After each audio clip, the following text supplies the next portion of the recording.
There's that song again. Listen, little ones, hear how full it sounds now.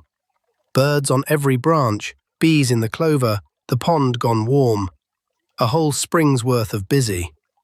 Now, I want to ask you something, and it's the last question of the season. When a big, whole, blooming thing finally arrives, who do you suppose made it grow? Listen carefully. The answer's smaller than you'd think. Now, this happened on the greenest morning of the whole year. Not the first green morning. You remember that one, all mud and grey, one little curl by Shelly's foot. This was the morning the whole creek had caught up. And it didn't happen by itself. Spring is a thing God grows, but he uses a great many small hands to grow it. Listen. Old Timber! Old Timber, you have to come see. The whole meadow went green overnight. It's everywhere. I tried to count it, and I ran out of numbers. That's Bongo.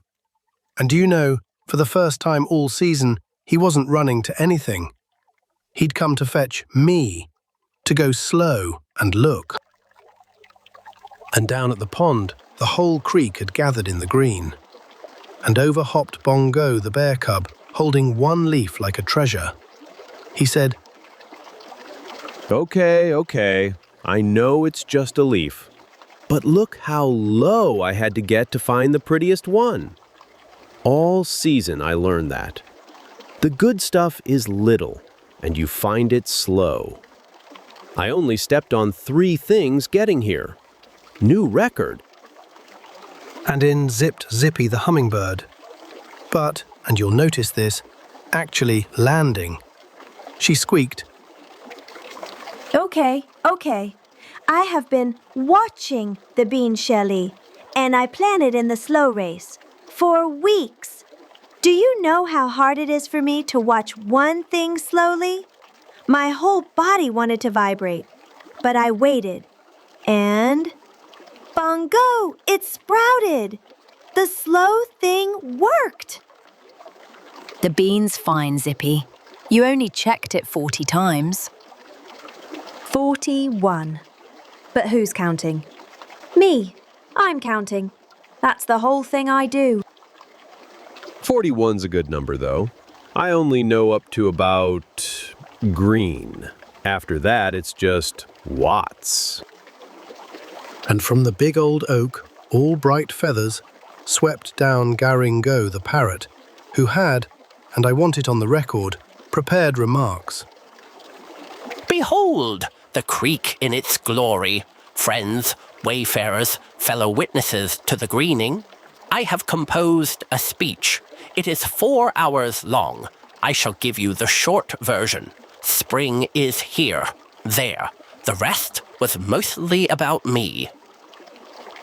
That was the best speech you've ever given, Garingo. Because it was the shortest. I heard it. I heard the trick in that. I shall allow it. The brevity was, I confess, rather magnificent. And at the edge of it all stood Fern the fawn. Not at the edge because she was shy, not any more, but because she'd brought somebody. She turned, clear and warm, and said, I noticed something. The new ones came back. Maya, come in, it's all right, we're all here, remember? You used to not know which way the pond was. Now look, you brought the leaf idea. Tell them. Hi everyone. Okay, so it's still so weird that you can all talk. I keep waiting to wake up, but Fern showed me how everybody here looks after each other. So I thought, what if we each bring one green thing to the pond and we line them all up and see how much spring we made together? So one by one, they laid their green things in a row by the water. And as the row grew, so did the story of how each one got there. Listen. And over from the borderlands, dust still on his quills, came Bramble the hedgehog, the one who travels round and tells tales, who turns up when a season turns. He laid down a sprig and said, Story I heard once, out toward the borderlands. A fellow planted a whole hillside, walked away, came back in spring expecting bare dirt. Found it green to the top. He didn't do that. He only put the seeds down. Something else did the growing. That's all. That's the story. Wait, so the planting guy did the easy part and the hillside did the hard part? That's the best deal I ever heard. I want that job. Bongo, you already have that job. You stepped on a sprout this morning, and it grew anyway. That's the whole point of the story, Bongo. Also, that's my job too. We're all on the easy part. Huh. And splashing up the bank, soaked to the whiskers and grinning, came Rex the otter, dragging a great dripping armful of cress. He gasped. New favorite thing, watercress. No, wait, the row of green things. No, okay, my new favorite thing is watching everybody pile their stuff up and the pile getting huge. I learned to slow my happy down so it fits other people. So I brought a lot of happy, but paste happy. And then a quick rustling fellow came zigzagging down the path with his cheeks stuffed, stopped, looked at the long green row, and for once in his life, set something down gently. That was Chitter the chipmunk. He said, Okay, I brought green things. I brought a lot. But watch, I'm keeping some. See? Some in the pile, some back in my cheeks for me, and I'm not even scared about it. I used to think keeping any was selfish. Turns out I'm allowed a full bowl and a glad heart. Both, at once. It's the best thing I learned all year. Chitter, last spring you would have handed me the cheeks too. I know, I'm a changed chipmunk. I still want to give you the cheeks a little, but I'm not gonna. Growth! Now the row of green stretched all along the water's edge. Leaves and sprigs and curls and cress, a whole crooked green ribbon. And they stood back to look at it, and for a moment nobody said a word. The prettiest quiet of the whole season. Magnificent, each one different, and not a single one of them here 3 months ago. And that was Professor Hoot, who'd spent the whole season learning that the more he knew, the bigger the wonder got. This time, he didn't count the leaves, he just looked. And up the creek, somebody small and grey was kneeling in the mud. And up the bank knelt Quillar the chinchilla, small and grey and quiet, doing the thing nobody claps for. Bongo padded up, looked down at what she was tending and said, Quilla? We're all down at the pond, looking at the big green row. Come see. Wait, what are you doing way up here all by yourself? Tending, little bear, same as every morning. See this one? Right here, by my foot. The littlest green thing on the whole bank. I've watered it before the sun every day since the first thaw. Nobody asked me to, nobody saw. A small thing kept faithfully turns into something in its season. The littlest green thing. By your foot. Quilla. Wait. That's the same one. Shelly, get up here. It's the same little curl from the first morning. It grew. And Shelly came, slow as anything, the way she does, and looked a long while at the little plant, taller now, leaves wide open. And she said, soft, It's the one I found at first, thaw. The size of nothing. 2 leaves like little open hands. And here it is, reaching higher than my shell. I found it, but I didn't grow it. I just stooped down and said, Hello. And I watered it, quietly. But I didn't grow it either, Shelly. I only carried the water. Something else did the growing. Every single morning while I slept, it grew without me. I almost crushed this one. Way back at first thaw, I ran right past it, looking for something big. And the whole time, the biggest thing in the whole season was this. The littlest green thing, getting tended, getting bigger, the whole time while I was busy racing. And I think the saddest way to miss spring is to be so busy looking for the whole thing that you step right over the start of it. A whole season grew right under all of us, and mostly nobody was watching it, except Quilla. And nobody rushed to fix the feeling. They just let it sit there, all of them, in the green. And then old Timber, that's me, came and sat down slow in the mud beside the little plant and asked them the one thing I wanted to know. I said, "Friends, look at the whole green creek, every leaf of it. Now, whose work was it? Who made the spring?" We all did a little of it. Shelly noticed the first one. Quilla watered it. Bongo learned to look low. Zippy learned to wait. But none of us could have made one single leaf open, not even the littlest one. We just helped. We planted, and we tended, and we watered. But God did the growing. He gave the increase. We just got to be the small hands. So the answer was never who was fastest, or who found it first, or who gave the most. The answer was, we tend and God grows. That's the simplest answer there's ever been.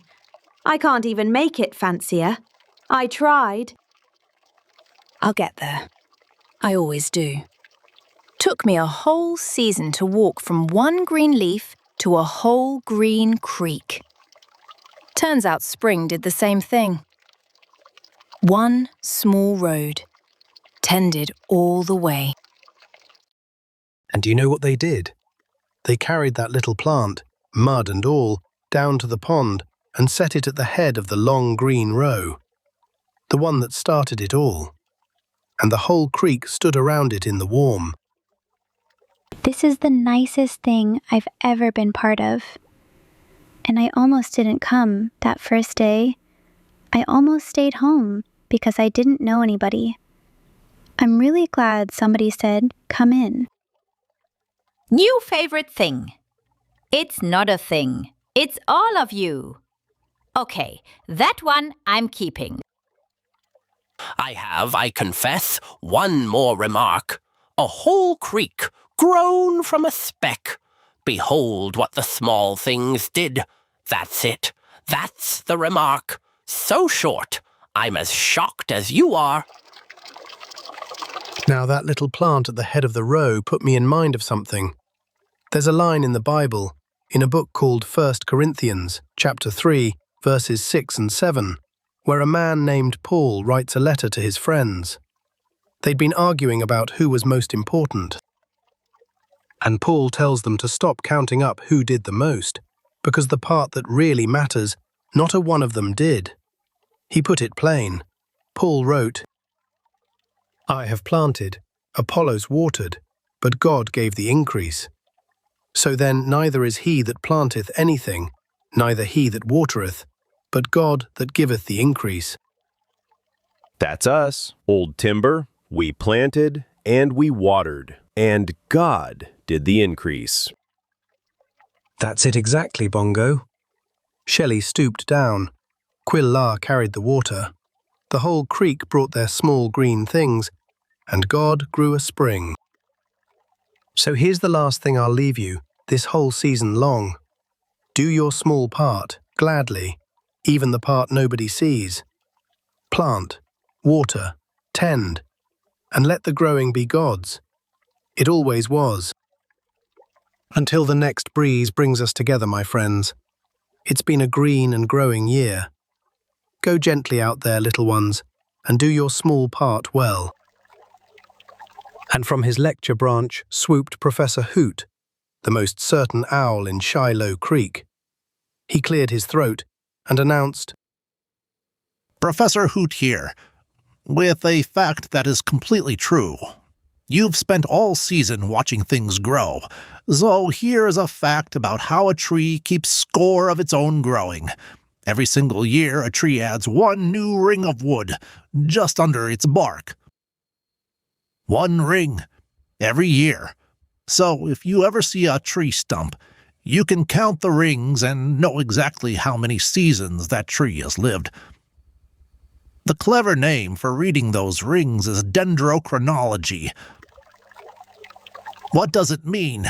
It only means tree time reading, using the rings to read how old a tree is. A wide ring is a good, wet year. A narrow ring is a hard, dry one. So, a tree is a kind of journal, children. Every season it ever grew through is written down inside it, ring by ring. The good springs and the hard ones. All kept, all counted, none of them lost. Which means, somewhere in this very wood, a tree is right now, beginning the ring for this spring. The one you all just lived. A fact, true and tested. Good evening. And out from the reeds came the Mud Puppy Brothers. Splish, Splash, and Splosh. Splosh started. Today on Mud Puppy Minutes, we will explain why flowers bloom in the spring. Easy. Flowers bloom in spring because they get bored of being closed. A flower's been shut all winter, and one day it just goes, ugh, fine, and opens up. And also, it gets warmer, and the days get longer, and the sun wakes the flower up, so it opens to drink the light. Wait, that sounded almost like a real reason. Oh no, that can't be right. That's too sensible. No, flowers bloom because they hear the bees coming and they want to look nice for company. It's manners. Flowers have the best manners. And also, every flower keeps a tiny mirror for checking its petals before the bee arrives. You can't host company looking rumpled. Wait, is it actually just the sun getting warmer and the days getting longer? Nah. Mud puppies, we have solved it.